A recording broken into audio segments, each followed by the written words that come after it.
کوئی قدم اٹھائیں تو صحیح، کوئی بات کریں تو صحیح۔ اور یار پانی جتنا مرضی بھی میلا کچیلا ہو جائے، آگ بجھانے کے کام تو آتا ہے کہ نہیں؟ تو اثر تو چیزوں میں ہوتا ہے۔ تو چڑیا نے اپنی چونچ میں، باقی تو نہ ساتھ چلیں، تو اس نے اپنی چونچ میں پانی کے چند قطرے بھرے جتنے آ سکتے تھے، اور لا کے حضرت ابراہیم کے لیے جو آگ جلائی گئی تھی اس کے قریب چھوڑے۔ ادھر سے رب کا حکم آ گیا، آگ میرے ابراہیم پہ ٹھنڈی ہو جا۔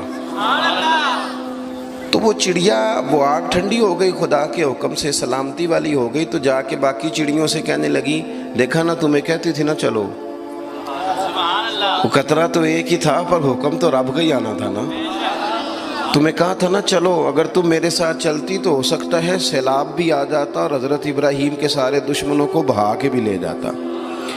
ایک تو سب سے پہلے اپنی اہمیت کو سمجھیں، آپ محسوس کریں کہ ہم مسلمان ہیں۔ مسلمان جو ہوتا ہے نا، اس کے ساتھ خدائی طاقت ہوتی ہے۔ نبی پاک صلی اللہ تعالیٰ علیہ وسلم نے فرمایا دعا مومن کا ہتھیار ہے۔ اس کے ساتھ جو خدائی طاقتیں ہیں وہ کافر مشرک کے ساتھ نہیں۔ جب تک یہ سمجھ نہ لیتا کہ اللہ تعالیٰ کی طاقتیں، اس کا فضل میرے ساتھ ہے۔ دیکھیں احد کے میدان میں جب ابو سفیان پکارے، ابھی کلمہ نہیں پڑھتے تھے، وہ پکارے، انہوں نے کہا کہ کدھر ہیں فلاں بن فلاں، فلاں بن فلاں کدھر ہیں، دیکھو تمہارے کتنے لوگ ہم نے شہید کر دیے۔ تو حضور نے صحابہ سے کہا اسے کہو کہ تم تو کسی مولا کو مانتے نہیں اور ہم کوئی لوارث تو نہیں، ہمارا تو رب رسول ہے۔ ان سے کہو ہمارے جو چلے گئے وہ شہید ہیں، جو بچ گئے وہ غازی ہیں۔ تو پہلے تو مسلمان یہ پہچانے، اور جب پہچان لے اچھے طریقے سے کہ میں مومن ہوں۔ دیکھیں نا، ہم نے ساری زندگی جٹ بن کے، بٹ بن کے، رائی بن کے گزار دی۔ کچھ چاہیے نا کہ زندگی کی کچھ 4 سال مسلمان بن کے بھی گزارے۔ اقبال کہنے لگے یوں تو سید بھی ہو، مرزا بھی ہو، افغان بھی ہو۔ دل کبھی کرتا ہے کہ اقبال سے پوچھوں، آپ نے سب سے پہلے سید کا ہی نام لے دیا ہے۔ یوں تو سید بھی ہو، مرزا بھی ہو، افغان بھی ہو، اور تم سبھی کچھ ہو، بتاؤ کہ مسلمان بھی ہو۔ نعرہ تکبیر، نعرہ رسالت، نعرہ حیدری۔ تو سب سے پہلی بات تو یہ کہ مسلمان کو سمجھنا۔ دوسری بات یہ کہ جب وہ سمجھ لینا کہ میں ایک مومن ہوں، جس طرح باپ ہونے کی حیثیت سے کوئی ذمہ داریاں ہیں، استاد ہونے کی حیثیت سے کوئی ذمہ داریاں ہیں، ہماری کسی جماعت کا مقتدا ہونے کی حیثیت سے ذمہ، اس طرح بحیثیت مومن بھی ہماری کچھ ڈیوٹیاں ہیں۔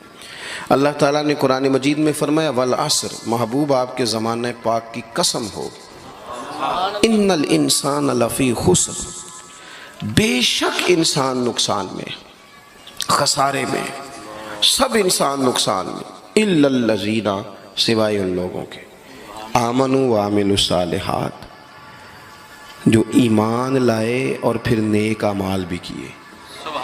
نرا ایمان نہیں، آپ جہاں بھی قرآن مجید دیکھیں گے نا، اگرچہ بچائے گا نرا ایمان ہی بندے کو، لیکن یہ جو اعمال صالح ہے نا، یہ ایمان ہی کا ثمرہ ہے، یہ اس کا نتیجہ ہے، یہ اسی کی شاخیں۔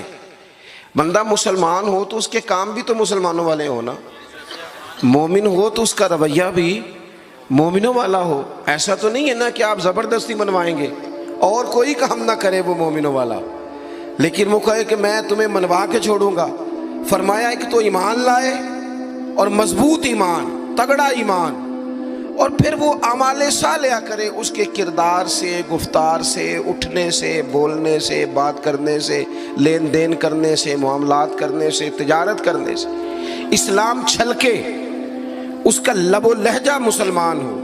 اقبال کہنے لگے خرد نے کہہ بھی دیا لا الہ الا اللہ تو کیا حاصل، دل و نگاہ اگر مسلمان نہیں تو پھر کچھ بھی نہیں۔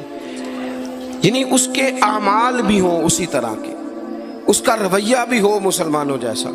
حضرت باعزید بستامی کا زمانہ تھا، تو ایک مسلمان ایک یہودی کا دوست تھا، اکٹھے اٹھتے بیٹھتے تھے، گپ شپ ہوتی تھی، آنا جانا تھا۔ تو وہ مسلمان اس یہودی سے کہنے لگا تیرا میرا یارانہ بڑا پرانا ہے، تو مسلمان کیوں نہیں ہو جاتا؟ تو اس کا دوست تھا، بے تکلف تھا، سجن تھا، وہ کہنے لگا یار میں نے دیکھے ہیں 2 اسلام، ایک اسلام وہ ہے جس پہ تو عمل کرتا ہے، اور ایک وہ ہے جس پہ حضرت بایزید بستامی عمل کرتے ہیں۔ تو میرے ساتھ ہر جگہ چلا جاتا ہے، جہاں تمہارے دین نے منع کیا وہاں بھی چلا جاتا ہے۔ تو ایک تو ہے تیرے والا اسلام، جس طرح کی بولی میری اسی طرح کی تیری، جس طرح کا آنا بہنا اٹھنا بیٹھنا کھانا پینا میرا اسی طرح کا تیرا۔ تو اگر تم کہہ رہا ہے تیرے والا اسلام قبول کروں تو اس میں تو صرف ایک کلمے کا فرق ہے معاذ اللہ، باقی تو سب وہی ہے۔ اور ایک اسلام ہے حضرت بایزید کا، بولے تو سچ بولے، کھائیں تو طیب کھائیں، دعوت دیں تو خیر کی دیں، بات کریں تو بھلائی کی کریں۔ اگر اسلام وہ ہے جس پہ حضرت بایزید عمل کرتے ہیں تو پھر تو ان سے کہے مجھے دین کی دعوت دیں، ان والا اسلام میں قبول کرنے کو تیار ہوں۔ جب تک ہمارے مزاجوں میں ہم نہ زبردستی، جب آپ ناراض نہ ہونا، بعض دینی لوگ اسلام کو لبادے کا نام ہے، داڑھی رکھ لی پگڑی باندھ لی تو بس اسلام مکمل ہو گیا، جبر کریں گے، بعض دفعہ اس طرح کا لہجہ اختیار کریں گے کہ لوگ پریشان ہو جائیں۔ اور بھئی اسلام فقط ظاہری حلیے کا نام نہیں، آپ کو پتہ ہے عقیدہ اور نظریہ تو بات ہی ساری باطن کی ہے، آپ کے اندر دین کتنا ہے، آپ سچ کتنا بولتے ہیں، دیانتدار کتنے ہیں، حلال حرام کا فرق کتنا کرتے ہیں، اس سے آپ کے اسلام کا پتہ چلے گا۔ اس سے پتہ چلے گا کہ آپ کس قدر زیادہ مسلمان ہیں۔ صرف حلیے کا نام اسلام نہیں، میری بات کو یاد رکھیں۔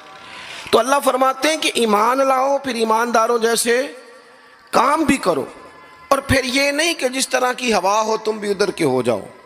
وَتَوَاصَوْا بِالْحَقِّ، تمہارا ایمان بھی ہو، اعمال بھی ہوں، اور تمہیں حق بھی کہنا آتا ہو۔ ہمارے ہاں لوگوں کا حق کہنا آتا ہے پر غریبوں کے بیچ۔ میں جی ہمیشہ سچ بولنا کدے نال؟ ماڑے بندے نال۔ میری گل کھری کرنا بھی، تو کھری گل ڈی ایس پی دے منہ تے کری جا کے، تیرا پتہ لگے یہ جڑی تو کھری گل کرنا ہے نا۔ دیکھو نا جی، آپ سارے لوگ مجھ سے پیار کرنے والے ہیں، میں جو مرضی کہوں آپ نے کہنا ہے ماشاءاللہ، محبت سے ہیں نا آپ۔ مزہ تو تب ہے کہ ایوان اقتدار میں آپ جائیں، وہاں آپ سچ بات کریں۔ بہت سارے لوگ سچ بولتے ہیں دوسروں کے بارے میں، حالانکہ سب سے زیادہ سچ اپنے بارے میں بولنا چاہیے۔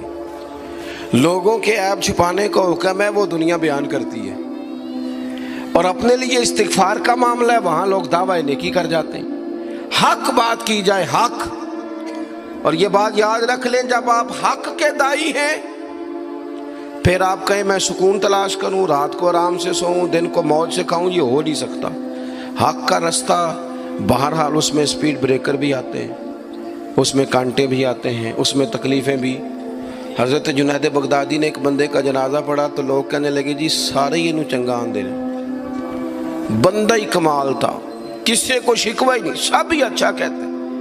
حضرت جنید بغدادی فرمانے لگے اوہو غلطی ہو گئی، منافق کا جنازہ پڑھ لیے، یہ تو جس کے منہ پہ جاتا تھا اسی کا ہو جاتا تھا۔ آپ فرمانے لگے اگر سچی بات کرتا تو کچھ نہ کچھ مخالف بھی ہوتے۔